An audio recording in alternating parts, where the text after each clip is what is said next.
한번 따라잡시다. 예수 믿으세요. 예수 잘 믿으세요. 옆 사람에게 한번 해볼까요? 예수 믿으세요. 예수 잘 믿으세요. 지금 우리가 한 이 내용이 여기에 있습니다. 여기 저쪽을 보세요. 예수 믿으세요. 예수 잘 믿으세요.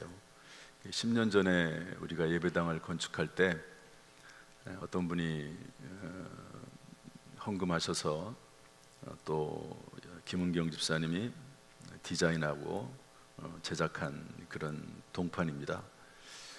부흥의 강사 목사님이 오셔가지고 이 글을 보고 은혜를 많이 받았다고 그렇게 얘기하기도 하고요. 어떤 목사님은 우리 교회 와서 저거를 똑같이 교회에서 만들고 싶다고 그래서 소개해 주기도 하고 그렇게 했습니다. 저 말씀은 유명한 한경직 목사님이 하신 말씀입니다. 한경직 목사님이 이제 은퇴하고 나서 좀 몸이 안 좋으셨죠. 그때 이제 목사님들이 이제 신방으로 왔는데 그 목사님들한테 한경직 목사님이 한 말입니다. 목사님들 예수 잘 믿으세요. 참 의미가 있는 말입니다. 목사님들에게 목사님 예수 잘 믿으세요. 이렇게 한 아주 유명한 일화가 있는 이제 그런 말씀입니다. 이쪽을 보시면 구원과 선한 일 이렇게 되어 있습니다. 따라서 할까요? 구원과 선한 일, 이 두 가지가 일치하는 겁니다. 예수 믿으면 구원을 받습니다. 예수 잘 믿는 삶이 무엇입니까? 선한 일 하는 겁니다.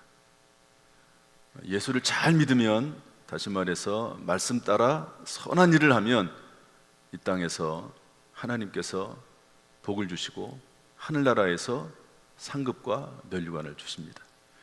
이게 성경의 아주 근본적인 내용입니다. 근본적이고 핵심적인 내용이라고 볼 수가 있는 거죠. 그래서 이것을 우리가 잊으면 안 되고요. 아무튼 예수 믿으세요. 예수 잘 믿으세요. 그리고 구원, 선한 일. 어제 이제 결혼을 얼마 앞에 두지 않은 그런 부부가, 예비 부부죠, 찾아와서 제가 결혼 상담을 했습니다. 뭐 상담이라기보다도 결혼 교육이죠. 이제 결혼을 하면 지금도 이제 저희 교회 안수 집사님 아들인데 제주도에서 공무원 연금공단에서 일을 합니다. 3년마다 이렇게 돌아가서 제주도에 3년 있다가 또 서울도 오고 뭐 대구도 오고 뭐 그렇게 되어 있습니다. 10가지 질문을 제가 하거든요. 뉴욕 타임즈에서 전문가들 사람들이 만든 10가지 질문. 그 마지막 10번째 질문이 뭐냐면 10년 후의 모습이 어떻게 될 거냐, 10년 후의 모습을 한번 생각해 보라, 그런 얘기를 맨 마지막에 하게 되어 있습니다. 또 그런 얘기를 쭉 나누다가 우리는 뭐 10년 후도 그렇지만 지금부터 예수 믿는 사람들은 선한 일을 하면서 살아야 된다. 이것이 우리가 인생을 살아가는 이유고 우리가 구원받은 이후에 이 땅에 존재하는 이유다. 이렇게 제가 얘기를 했습니다. 그랬더니 그 신부가 뭐라고 얘기하냐면요, 목사님, 저도 그런 마음을 가지고 있습니다. 이제 28살이거든요. 그런데 그런 마음을 가지고 있다는 거예요. 야, 참 훌륭하다. 참 며느리를 잘 얻었다. 이런 생각이 들더라고요. 여러분, 저나 여러분이나 예수를 믿으면 구원을 받거든요. 그럼 구원받은 다음에는 예수를 잘 믿어야 되는데, 예수 잘 믿는다는 것은 말씀에 근거해서 하나님이 감동하시는 대로 하나님의 말씀 따라 선한 일을 하면서 사는 것이 예수를 잘 믿는 겁니다. 여러분, 예수를 믿으시잖아요. 법적인 변화거든요. 그리고 나서는 예수를 잘 믿어야지만이 이 땅에서 하나님이 복을 주시고 하나님 나라에서 상급과 면류관을 받게 되는 것입니다. 그러므로 오늘 말씀은 그냥 단순하게 한 번 듣고 잊어버릴 말씀이 아니고 우리의 평생에 기억하면서 나는 지금 예수를 믿고 있는가, 구원의 확신을 가져야 되고요. 지금 죽어도 나는 하나님 나라 천국에 들어갈 수 있다 하는 그런 확신, 말씀에 근거하는 거죠. 자기 감정적으로 자기 느낌으로 그러는 게 아니고 분명하게 말씀에 근거해서 나는 예수 믿었기 때문에, 믿고 있기 때문에 나는 천국 간다, 구원받았다, 이런 확신. 두 번째로 나는 예수 믿어서, 하나님의 은혜로 예수 믿어서 구원받았는데 지금은 나는 선한 일을 하며 살고 있는가, 하나님이 기뻐하시는 삶을 살고 있는가, 나에게도 복이 되고 자녀손들에게도 복이 되는 선한 일을 하고 사면서 살고 있는가 하는 것들을 질문을 해봐야 되는 것입니다. 여러분, 어떻게 선한 일을 하고 계십니까? 이 땅에 살고 있는 존재 이유가 무엇입니까? 예수 믿은 다음에 어떤 목적으로, 어떤 의미가 있고 가치 있는 삶을 살아가고 있습니까? 이 부분에 있어서 우리의 기준과 방향성은 명확해야 되는 것이죠. 오늘 말씀을 통해서 구원의 확신을 가지고 예수 잘 믿는 신앙의 사람이 되어서 금생과 내생이 평안하고 상반된 인생이 되기를 예수님의 이름으로, 주님의 이름으로 축복합니다. 할렐루야. 첫 번째로 우리는 예수를 믿어야 합니다. 이미 예수를 믿는 분들이긴 하지만 다시 한번 복습하는 차원에서 말씀을 드립니다. 예수를 믿는다는 것은 예수님의 십자가와 부활을 믿는 것을 말합니다. 한번 따라하십시다. 예수님의 십자가와 부활, 그리고 예수를 믿으면 구원을 받습니다. 이사야서 53장 5절 6절 말씀인데요, 예수님이 이 땅에 왜 오셨는가 하는 건데 한번 읽어보겠습니다. 이사야서 53장 5절 6절 말씀 시작. 그가 찔림은 우리의 허물 때문이요 그가 상함은 우리의 죄악 때문이라. 그가 징계를 받음으로 우리는 평화를 누리고 그가 채찍에 맞음으로 우리는 나음을 받았도다. 우리는 다 양 같아서 그릇 행하여 각기 제 길로 갔거늘 여호와께서는 우리 모두의 죄악을 그에게 담당시키셨도다. 할렐루야. 여러분, 예수님이 하신 일은 우리의 죄를 예수님에게 담당시키신 겁니다. 이것이 복음입니다. 이것이 하나님께서 아들 예수 그리스도 통해서 행하신 일인 것이죠. 여러분, 예수님, 그분을 왜 우리가 믿습니까? 왜 우리가 그분을 따릅니까? 왜 우리가 그분에게 감사합니까? 그것은 우리가 죄를 져서 죽을 수밖에 없는데 그 모든 죄에 대한 형벌을 예수님이 대신 받으셨기 때문에 우리는 예수님을 믿는 것입니다. 그리고 예수를 믿으면 요한복음 3장 16절에 이렇게 말씀을 하고 있습니다. 한번 읽어볼까요? 요한복음 3장 16절 시작. 하나님이 세상을 이처럼 사랑하사 독생자를 주셨으니 이는 그를 믿는 자마다 멸망하지 않고 영생을 얻게 하려 하십니다. 여러분, 예수를 믿으면 구원받고, 다시 말해서 영생을 얻고 영원한 생명을 얻고 천국 하나님 나라에 들어가는 줄로 믿습니다. 그래서 예수님께서 십자가에 함께 달린 그 구원받은 강도에게 뭐라고 말씀하시죠? 그 구원받은 강도가 예수님이 이렇게 말씀합니다. 예수님, 주님의 나라에 임하실 때 나를 기억해 주옵소서. 그랬더니 예수님께서 뭐라고 말씀하십니까? 오늘 네가 나와 함께 낙원에 있을 것이다. 아무리 흉악한 강도라 할지라도 예수를 믿는 그 순간 하나님의 자녀가 되고 천국 백성이 되는 줄로 믿습니다. 이것이 우리의 믿음이에요. 이것이 우리의 신앙입니다. 사도행전 16장 31절 가로되 이르되 주 예수를 믿어라. 그리하면 너와 내 집이 구원을 받으리라. 이것이 우리의 신앙 고백이죠. 그리고 이렇게 구원받은 사람은 구원의 확신을 가지고 살게 되는데요, 왜냐하면 요한일서 5장 다 읽을 수가 없을 것 같아요, 시간상. 요한일서 5장 4가지가 있는데 두 번째 말씀 보면 요한일서 5장 11절 12절 말씀 보면 또 증거는 이것이니 하나님이 우리에게 영생을 주신 것과 이 생명이 그의 아들 안에 있는 것이니라. 아들이 있는 자에게는 생명이 있고 하나님의 아들이 없는 자에게는 생명이 없느니라.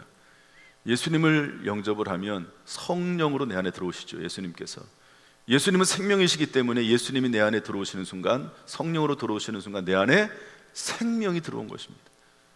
그리고 그 생명이 들어왔기 때문에 로마서 8장 38절 39절 보면 내가 확신하노니 그 어떤 것도 우리를 우리 주 그리스도 예수 안에 있는 하나님의 사랑에서 끊을 수 없다고 말씀하고 있습니다. 히브리서 13장 5절 말씀에 보면 내가 결코 너를 버리지 아니하고 너희를 떠나지 아니하리라. 한번 따라합시다. 내가 결코 너를 버리지 아니하고 너희를 떠나지 아니하리라. 예수 그리스도를 마음에 모셨습니까? 예수님을 인격적으로 모셨습니까? 예수님의 십자가 부활을 분명히 듣고, 그리고 그분이 내 진리에 돌아가신 사실을 마음속에 믿고, 그리고 그 예수님이 나의 구주와 주님임을 고백했습니까? 그렇다면 영생을 얻은 것이고, 하나님께서 우리의 죽을 때까지, 하나님 나라에 들어갈 때까지, 영화롭게 하실 때까지 우리를 인도하실 줄로 믿습니다. 이런 믿음에 굳게 서기를 주님의 이름으로 축복합니다. 제가 동영상을 좀 오늘 제가 2개 보여드리려고 하는데요, 박연옥 목사라고 하는 분의 이야기입니다. 이분의 동영상을 저의 친구 목사님이 보내줬어요. 근데 그 동영상을 제가 보는데 너무 놀라운 거예요. 야, 이게 진짜인가? 이분은 무당입니다. 무당. 신내림을 한 사람이고요. 그리고 귀신을 보고, 그리고 귀신이 이렇게 신접을 하면 귀신이 항상, 무당이라 할지라도 귀신이 항상 이렇게 임하는 게 아니라고 그러더라고요. 그러니까 귀신 무당하는 사람들도 막 구슬할 때 보면 막 뛰고 신접하기 위해서 막 그런 일을 하잖아요. 그렇게 이제 귀신을 불러오는 겁니다. 근데 이분은 귀신을 보고 또 귀신의 소리를 듣고 또 거기에 따라서 점도 쳐주고 이런 사람이에요. 근데 이런 사람이 예수 믿고 축구 국가대표 선수였던 이영표 선수를 전도했다는 거예요. 이게 믿을만 합니까? 그래서 야, 이건 도대체 친구 목사님 보내준 동영상이긴 하지만 이건 좀 검증을 좀 해봐야 되겠다, 이렇게 생각이 들어서 제가 쭉 한번 좀 검증을 좀 찾아봤어요. 그랬더니 여러분, 우리 기독교 방송국 중에 CBS라고 있습니다. 기독교 방송국이죠. 그 프로그램 중에 새롭게 하소서라고 하는 프로그램이 있거든요. 아주 유명한 프로그램이고 아주 장수하는 프로그램입니다. 신뢰할 만한 거죠. 그냥 아무나 데려다가 거기에 와가지고 사람들을 세워놓고 그분의 이야기를 하는 것이 아닙니다. 그 CBS에서 있는 새롭게 하소서에 이분이 출연해가지고 그분의 이야기를 쭉 했더라고요. 그래서 믿을 만한 분이구나 하는 생각이 들어서 여러분들에게 보여주는데, 이유는 간단해요. 이분이 어떻게 무당이었던 사람이 예수를 믿게 되고, 그리고 이분이 세례를 받으면서 어떤 일이 있었고 하는 것들, 예수 믿는다고 하는 게 얼마나 귀중한 일이고 예수 믿는 것이 얼마나 큰 은혜인지 하는 것을 좀 살펴보려고 합니다. 동영상으로 보여주시죠.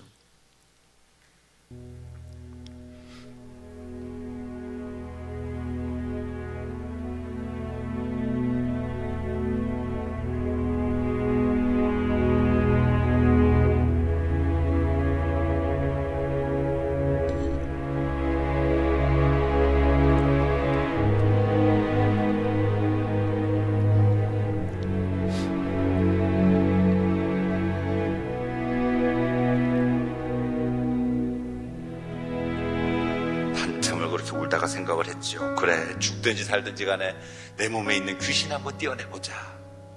귀신을 떼어내려면 귀신이 제일 싫어하는 예수를 믿어야 돼, 이 생각이 딱 난 거죠.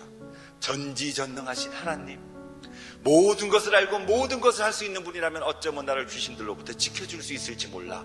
그래, 나 예수님 한번 믿어볼 거야 해서 드디어 교회에 첫 발을 디뎌요. 누나를 따라 철야 예배로 오게 되었는데, 어제도 누나 딱 들어가면서 오른쪽으로 가고 나면 저는 뒤따라 들어가면서 최대한 공손하게 강대상을 보고 절을 하면서 들어갔죠. 산으로 들러 돌아다니면서 큰 나무를 봐도 큰 바위를 봐도 돌 쌓아놓은 것만 봐도 약수터에만 가도 무조건 합장을 하고 전 절을 했으니까 제 상식으로는 교회 들어오면서도 십자가나 강대상을 보고 절을 하는 게 너무나 맞을 것 같은데, 절을 딱 하고 나서 눈을 떠보니까 다른 사람은 아무도 절 안 하고 그냥 막 들어가는 거예요. 그래서 전 처음부터 욕했잖아요.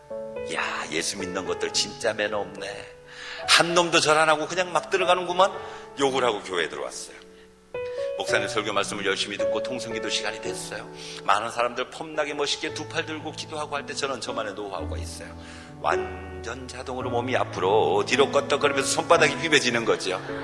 하나님 아버지, 오늘 이 시간 강림하시와 은혜를 나려 주옵소서. 비나이다 비나이다 예수님 전 비나이다 하고 제 딴에는 구성지게 멋지게 기도를 하고 눈을 딱 떴는데 예배 드릴 때 분명히 제 왼쪽 오른쪽에 사람들 앉아 있었거든요. 어디론가 다 가버리고 하나도 없네요. 이걸 얼마나 오랫동안 했는지 몰라. 지금 생각해도 막 얼굴이 화끈거리지만 어쨌든 그보다 더 중요한 거는요, 저는 죽기를 각오하고 교회를 왔는데 예배가 끝났는데도 이렇게 살아있는 거 아니에요. 얼마나 좋았는지 아세요? 너무너무 좋았어요. 그래서 그 다음날 또 교회를 왔죠. 물론 귀신들이 때리고 핥히고 꼬집고 물고 협박하고 욕을 하지만 저를 죽이기까지 못하더라니까요. 그래, 인생만사 3-4번이야. 내일 또 한 번 와보자 해서 세 번째 날 또 교회를 왔어요. 여전히 저는 건강하게 살아있어요. 제가 교회를 다니는 것이 소문이 났나 봐요. 오늘 학교 동창이 찾아오더니 저한테 물어요. 야, 너 세례 받았어? 세례가 뭔데? 했더니 그 친구만, 백날리가 교회를 다녀봐라 세례 안 받고 천국 가나. 그래요? 너한테 어렵게 설명해 주면 알아듣겠니? 쉽게 말해줄게. 하늘나라에 호적 올리는 거야. 가만히 생각을 하니까 사람도 태어나면 호적 올리잖아요. 저도 왠지 하늘나라에 호적을 올려야 될 것 같은데 근데 부담스럽더라니까요. 세례를 받으려면 교회 등록을 해야 되는데 교회 등록을 하면 어쩌다 주일날 땡땡이 치고 놀러가면 목사님 전화 올 것 같고, 구역 예배 빼먹으면 그 다음 주일에 장로님, 권사님, 집사님 만났을 때 아이고 지난 주일에 왜 안 왔어? 이렇게 물으실까봐 이게 너무너무 싫어서 저는 교회 등록도 안 하고 그냥 교회를 다녔어요. 근데 나중에 견딜 수가 없어요. 저도 천국 가고 싶었거든요. 저도 하늘나라 가고 싶은 그 마음이 뱃속 깊은 곳부터 꽉 차올라서 막 나중에 견딜 수가 없어요. 어쩔 수 없이 7주 교육을 받고 교회 등록을 하고 세례 교육을 받고 우수한 성적으로 세례 문답을 통과하고 드디어 세례 받는 날이 됐죠. 강단에 무릎을 딱 꿇고 앉았는데 하염없이 눈물이 쏟아져요. 그동안에 산으로 들러 돌아다니면서 그 무식해 보이는 무당들한테 개놈 새놈 오만 쌍소리 다 들어야만 했고, 구탈돈 마련하겠다고 내 새끼 백일반지 돌반지까지 훔쳐내다가 내다 팔 때 그때 그 기분이 얼마나 비참한지 아세요? 이렇게 살아왔던 내 신세 내 팔자 너무나 원통하고 서러워서 하염없이 눈물이 쏟아지는 거죠. 그러면서 또 생각이 나요. 내가 오늘 이 세례로 내 안에 있던 모든 귀신 다 떼어내고 진정 하나님의 사람이 될 수 있을까? 아니면 오히려 벌집을 쑤셔놓은 것처럼 해서 집안이 더 뒤집어지지 않을까? 세례 받아야 되나 말아야 되나, 받아야 되나 말아야 되나. 아직 안 늦어서 지금 이 순간이라도 그냥 나가버릴까? 아니야, 이 순간을 이겨내지 못하면 나는 영원히 내 아이에게 무당의 자식이라는 소리를 남겨줘야 될지 몰라. 나 끝까지 세례 받을 거야. 이렇게 독하게 마음 먹고 있는데 누가 제 머리에 손을 탁 얹었어요. 드디어 세례가 시작되는 거죠. 뭔지는 모르지만 어마어마하게 큰 힘이 몸으로 막 들어오는 걸 느꼈어요. 성령님이 너무나 강하게 임하셨던 모양이에요. 내가 그동안의 인생을 굉장히 잘못 살은 것 같다라는 이런 생각이 나면서 눈물이 나는 거죠. 산으로 들러 돌아다니면서 온갖 귀신 다 섬기고 온갖 우상을 다 섬겼으니 회개할 게 얼마나 많았겠느냐고요. 이렇게 정신없이 막 바닥을 쳐가며 울고 있는데 누가 제 팔을 붙잡아 이렇게 세워요. 우리 목사님이 이제 그만 일어나서 내려가라고. 그렇게 이렇게 세우신 모양인데 울다가 목사님 끌어안아가지고 목사님 양복에 눈물 콧물 다 발라놓고 멀쩡한 양복 제가 다 버려놨죠. 그렇게 감격적인 세례를 받고 얼마나 좋았는지 아세요? 나도 이제 세례교인이다, 나도 이제 천국에 갈 수 있다 해서 그때 그 기분은요, 이 세상 전부를 다 준다 해도 바꿀 수가 없는 거예요. 제 신앙생활은 그렇게 시작이 됩니다.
번째로 예수 잘 믿으세요입니다. 한번 따라서 할까요? 예수 잘 믿으세요. 우리는 예수를 잘 믿어야 합니다. 예수를 믿는다는 것은요, 이것은 법적인 변화입니다. 쉽게 말해서 아이를 임신했다가 아이를 낳는 것과 같아요. 예수 믿는다고 사람이 갑자기 변화가 되고 교회 다닌다고 해서 인생이 완전히 바뀌어버리고 그러는 일은 존재하지 않습니다. 예수 믿으면 법적인 변화가 생겨서 감옥에서 나온 것뿐이에요. 이제 마귀의 자식에서 하나님의 자녀로 다시 태어난 것뿐입니다. 이제는 그 이후에는 예수를 잘 믿는 삶을 살아야 되는데, 예수를 잘 믿는다는 것은 예수님을 나의 구주와 주님으로 영접한 이후에 예수님의 말씀 따라서 선한 일을 하며 사는 것이 예수를 잘 믿는 것입니다. 예수님을 잘 믿으면, 다시 말해서 말씀 따라 선한 일을 하며 살면 금생과 내생에 상을 받는다고 성경에서 분명히 우리에게 말씀을 해주고 있습니다. 여기에 관련해서 역대하 15장 7절 말씀 다 같이 읽어보겠습니다. 시작. 그런즉 너희는 강하게 하라. 너희의 손이 약하지 않게 하라. 너희 행위에는 상급이 있습니다. 야고보서 1장 25절 말씀도 보겠습니다. 다 같이 읽어보죠. 시작. 자유하게 하는 온전한 율법을 들여다보고 있는 자는 듣고 잊어버리는 자가 아니요 실천하는 자니 이 사람은 그 행하는 일에 복을 받으리라. 한번 따라합시다. 그 행하는 일에 복을 받으리라. 히브리서 11장 6절 말씀입니다. 다 같이 시작. 믿음이 없이는 하나님을 기쁘시게 하지 못하나니 하나님께 나아가는 자는 반드시 그가 계신 것과 또한 그가 자기를 찾는 자들에게 상 주시는 이심을 믿어야 할지니라. 하나님은 상 주시는 분이시라는 거죠. 이거를 믿는 것입니다. 아브라함이 하나님께서 이삭을 바치라고 하는 말씀에 순종했습니다. 실제 하나님이 아들을 주겠다는 말이 아니에요. 성경에 하나님이 아브라함을 시험하사 이렇게 되어 있습니다. 아예 처음부터 그렇게 시작을 했습니다. 하나님이 아브라함을 시험하사.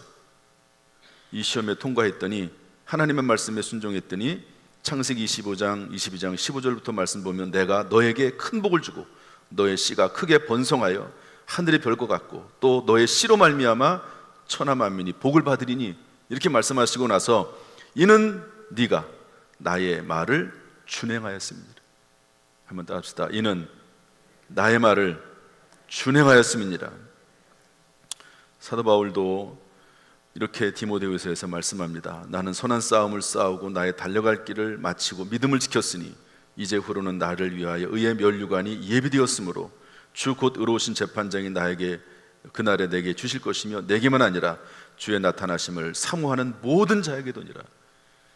여러분, 누구든지 구원받은 이후에 하나님의 말씀 따라 선한 일을 하며 살면 반드시 금생과 내생에 하나님의 상급이 있는 줄로 믿습니다. 이렇게 예수를 우리가 잘 믿을 수 있는 충분한 이유가 몇 가지 있습니다. 그것은 능력 주시는 주님이 계시기 때문에 그렇습니다. 빌립보서 4장 13절 말씀인데요, 한번 읽어보겠습니다. 시작. 내게 능력 주시는 자 안에서 내가 모든 것을 할 수 있느니라. 두 번째는 지혜를 주시기 때문에 그렇습니다. 야고보서 1장 5절 말씀인데 다 같이 읽어보겠습니다. 시작. 너희 중에 누구든지 지혜가 부족하거든 모든 사람에게 후히 주시고 꾸짖지 아니하시는 하나님께 구하라. 그리하면 주시리라. 보혜사 성령님이 계시기 때문에 우리는 예수를 잘 믿을 수 있습니다. 원하기만 하면, 우리의 마음과 생각과 의지를 드리기만 하면 가능한 일입니다. 요한복음 14장 16절 말씀 읽어보겠습니다. 시작. 내가 아버지께 구하겠으니 그가 또 다른 보혜사를 너희에게 주사 영원토록 함께 있게 하리니. 보혜사라고 하는 말은 한자는 보호한다, 해는 은혜를 베푼다, 이런 말씀인데요, 헬라어는 파라클레토스라고 되어 있습니다. 파라, 옆에서, 클레토스, 돕는다는 말이거든요. 성령님이 누구냐? 파라클레토스, 내 옆에서 나를 돕는 분이라고 되어 있습니다. 이것을 영어 성경에는 이렇게 해석하고 있습니다. 헬퍼라고 하는 단어를 쓰고요, NIV 성경은 상담자, 카운슬러라고 하는 단어를 쓰고 있고, RSV는 위로자. 똑같은 성경인데요, 성경이 아메리칸 스탠다드 버전, RSV, NIV가 그 쓰고 있는 단어가 전부 다른데, 왜냐하면 그런 의미들이 다 들어가 있기 때문에 그렇습니다. 성령님은 누구냐? 우리를 돕는 분이시다. 우리를 위로하시는 분이시다. 성령님은 우리의 상담자가 되신다라고 우리에게 말씀해주고 있습니다. 우리가 예수를 잘 믿을 수 있는 충분한 이유는 인생의 등불인 성경이기 때문에 그렇습니다. 시편 119편 105절 말씀 보면 주의 말씀은 내 발의 등이요 내 길의 빛이니이다. 여러분, 말씀을 읽고 묵상하고 말씀 따라 살게 되면 예수를 잘 믿게 되는 것이죠. 또한 예수 그리스도의 십자가의 보혈의 은혜와 능력으로 예수를 잘 믿을 수 있습니다. 실패했다 하더라도 언제든지 십자가 밑에서 다시 일어설 수 있고 돌이킬 수 있는 것이죠. 여러분, 예수님을 3번씩이나 부인하고 마지막 순간에는 저주까지 했습니다. 그럼에도 불구하고 예수님께서 베드로에게 뭐라고 말씀합니까? 시몬아 시몬아, 보라, 사탄이 너희를 밀가부르타려고 요구하였으나 내가 너를 위하여 내 믿음이 떨어지지 않기를 기도하였노니 너는 돌이킨 후에 내 형제를 굳게 하라. 한번 따라합시다. 너는 돌이킨 후에 내 형제를 굳게 하라. 여러분, 이런 약속의 말씀들이 성경에 많이 있습니다. 따라서 여러분, 예수를 잘 믿는 인생 될 수 있기를 주님의 이름으로 축복합니다. 여러분, 이 박연옥 목사님이 예수를 믿은 이후에 어떻게 살았는가? 이분은 무당이었다가 예수 믿었잖아요. 이분이 그 이후에 나중에 이제 목사도 되거든요. 목사가 되는 이유는 간단합니다. 이제 새롭게 하셔서 거기에 보면 이렇게 돼 있어요. 본인이 다른 사람에게 열심히 전도하고 또 하나님 말씀도 이렇게 전하고 그랬거든요. 근데 지금 내가 전하고 있는 이 말씀이 제대로 된 말씀인가 하는 확신이 없잖아요. 그러니까 신학 공부를 한 겁니다. 그래서 이제 이분이 전도자가 되고 목사가 됐는데요. 이분이 구원받은 이후의 삶에 대해서 한번 우리 동영상을 통해서 또 보도록 하겠습니다. 보여주시죠.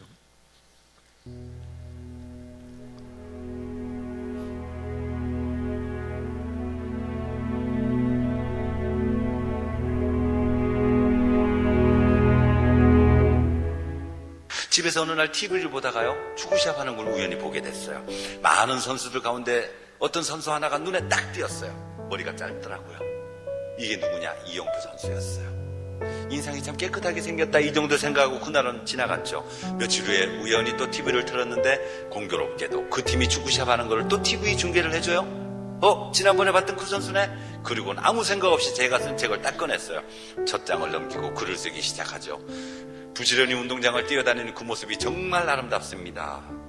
부상당하지 않고 날로 기술이 늘어서 세계적인 선수가 되시기를 주님의 이름으로 기도합니다. 박애녹. 그리고 제 핸드폰 번호를 써서 소포로 보냈어요. 열흘 좀 지났는데 이용표 선수한테 전화가 왔어요. 선생님, 저 이용표 선수입니다. 저는 예수는 믿지 않지만 보내주신 책이 감사해서 끝까지 다 읽어봤어요. 근데 궁금한 게 있어요. 궁금한 거 있어요? 한번 만납시다. 이렇게 해서 첫 만남이 시작이 되는 거예요. 약속한 날 약속 장소에 나갔더니 이영표 선수, 최태욱 선수, 김동진 선수 셋이 나왔어요. 같이 앉아서 밥을 먹는데 선수들이 저한테 질문을 하기 시작해요. 선생님, 귀신은 날아다녀요? 걸어다녀요? 두 번째 궁금했던 거, 재래식 변소에 가면 진짜 달걀 귀신 나와요? 저는 갑자기 가슴이 답답해지기 시작했어요. 이것들 혹시 전부 또라이 아닐까? 이렇게 생각을 했는데 그게 아니었어요. 그들이 그런 거를 궁금해하는 이유가 전부 우리 어른들 잘못이에요. 우리나라 여름에 TV 틀어보세요. 맨 귀신 영화만 해주니까 청년들이 귀신을 궁금해할 수밖에요. 어쨌든 아는 대로 귀신에 대해서 얘기해주고 복음을 전하기 시작했어요. 만난 당일날 영접 기도까지 시켰죠. 할렐루야. 그리고는 돌아오는 주일부터 제가 교회를 데리고 다녔어요. 매주 제가 데리고 다녔고 일주일에 한 번씩 성경 공부를 가르치기 시작하죠. 이렇게 예배드리고 성경 공부하고 기도하고 말씀 읽고 그러다 보니 이영표 선수가 변화가 되기 시작해요. 예수님을 전하고 싶어서 몸살이 나는 거예요. 청와대 한번 초청을 받았죠. 김대중 대통령을 만나자마자 맨 첫 마디, 할아버지 예수 믿으세요. 김대중 대통령 대답은 더 재밌어요. 나도 예수 믿는디? 할아버지 믿으셔도 잘 믿으셔야 돼요. 그리고 관심이 없어요. 믿는다니까. 이쪽을 딱 쳐다보니까 장관이 앉아있어요. 아저씨 예수 믿으세요? 안 믿으면 지옥 가요. 상대를 안 가리고 얘기하는 게 이영표 선수죠. 최태욱 선수는요, 더해요. 별명이 목사거든요. 훈련하다가 쉬는 시간이면 성경 구절 암송하기 시작하고 쉬는 시간이 좀 길어지면 성경책 꺼내놓고 읽기 시작해요. 언제나 예배를 사모하는 선수가 최태욱이에요. 이영표 선수 마찬가지. 최초로 그 집안에서 예수님 믿은 사람이 이영표 선수지만 지금은 그 아버지 또 예수님을 영접하시고 돌아가셨고 어머니, 형, 형수 온 집안이 다 예수님을 믿게 됐어요. 그들의 가정들이 변화되는 모습을 보면서 저는 다시 한번 성경 말씀의 확증을 가졌죠. 주 예수를 믿으라 그리하면 너와 내 집이 구원을 얻으리라. 이들과 교제하면서 점점 축구 선수를 많이 알게 됐어요. 이영표, 송종국, 최태욱, 이천수, 현영민을 비롯해서 몇십 명을 알게 됐어요. 그들과 함께 교제하면서 항상 이야기하죠. 너희들의 인생의 목표는 절대로 축구가 아니다. 축구는 단지 너희들의 직업일 뿐, 인생의 목표는 주님의 이름을 높여드리고 아버지 하나님께 영광 돌리는 것이니 경기에 이기고 지고 관계없이 항상 감사기도 드릴 수 있도록 해라. 이렇게 말을 했지만 저는요, 2002년 월드컵 때 그들이 무릎 꿇고 기도할 줄은 저도 꿈에도 몰랐어요. 이영표, 송종국, 최태욱이 무릎 꿇고 기도하고 기도하는 그 모습을 보면서 너무나 좋아서 심장 터지는 줄 알았고, 그러다가 방송국 카메라 떡 들이대니까 이영표가 옷을 뒤집고 지저스라고 내보였거든요. 이것도 사전에 의논이 있었죠. 집사님 한글로 써야 돼요, 영어로 써야 돼요 묻더라고요.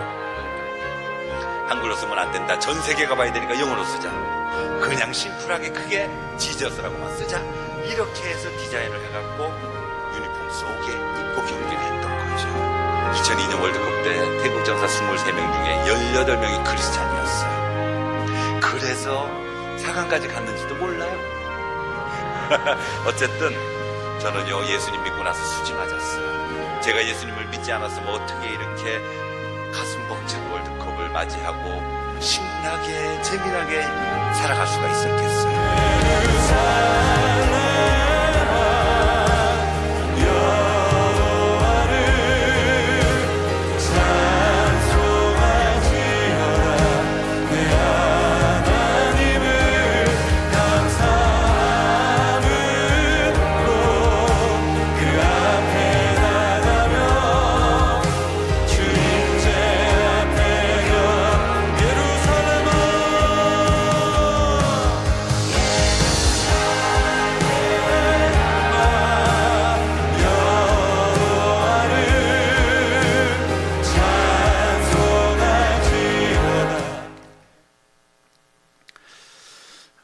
할렐루야.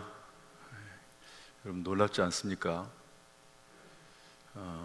이영표 선수가 2002년 월드컵 때 이 지저스라고 쓴, 보신 분들은 아시지 않겠습니까? 그런데 그렇게 된 배경이, 저런 배경이 있었다는 걸 누가 어떻게 알았겠습니까? 무당이 예수 믿고 변화가 돼서 정말 이 축구 선수들, 누가 그분들을 전도하겠어요? 근데 그분들이 전도가 되는 이유가 뭐냐면, 이분이 무당이었으니까. 이분이 자기의 이야기를, 책을 썼거든요. 그 책을 젊은 애들한테 주니까 얼마나 궁금해요, 그게. 그래서 만난 거예요. 그 축구 선수 누가 만나주겠습니까? 만나자고 만나겠어요.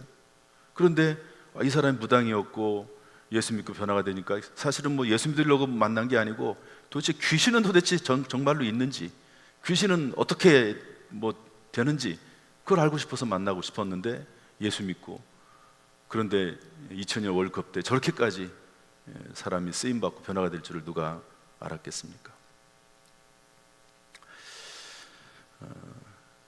사랑하는 성도 여러분, 하나님은 지금도 살아계신 하나님이신 줄로 믿습니다. 지금도 예수 믿는 사람들이 하고자 하면 크든 작든 조금만 더, 그래서 한 걸음만 더요. 그래서 한 걸음만 더, 한 걸음만, 크게 변화되려고 하지 말고 매년마다 한 걸음만 더 가자, 한 걸음만 더 가자. 한 걸음만 더, 여러분 선한 일을 하는 2025년 또 매년마다 그렇게 될 수 있기를 주님의 이름으로 축복합니다. 결코 우리의 수고는 헛되지 않고 하나님 나라의 상급으로, 또 이 땅에서의 상급으로 하나님이 우리에게 갚아주실 줄로 믿습니다. 할렐루야. 기도하겠습니다. 하나님 아버지, 우리 모든